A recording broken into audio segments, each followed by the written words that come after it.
Mr. Speaker, the government continues to be secretive about its decision to invoke the Emergencies Act.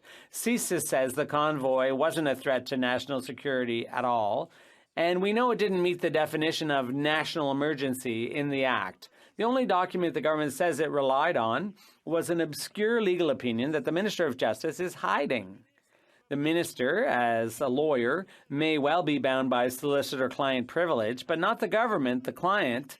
If the legal opinion really justified invoking the Act in every respect, can we seriously believe the government would want to hide it?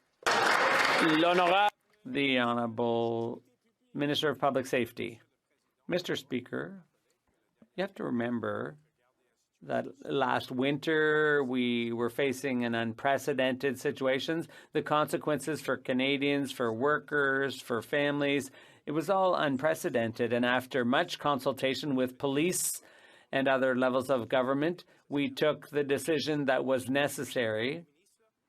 A number of ministers, including the Prime Minister, testified, and now Justice Rouleau has said he's got all the evidence he needs to make a report, and we will continue with transparency while we await that important report. The Honourable Member for Rivière-du-Nord. Mr. Speaker, if the legal opinion was entirely in the Liberals' favour, there would have been hundreds of copies distributed to the media. In fact, the Liberals read the opinions, they read the Act, they saw they didn't meet the threshold to proclaim the Act, and they invoked it anyway.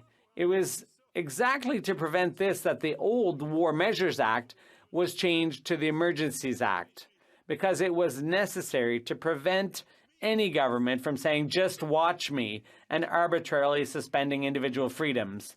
Does the government realize that it has set a dangerous precedent here? The Honourable Minister of Intergovernmental Affairs. Mr. Speaker, I'll describe the process, the precedent we set. It was a precedent of transparency, of caution, of following the guidelines strictly, of protecting the lives and finances of Canadians.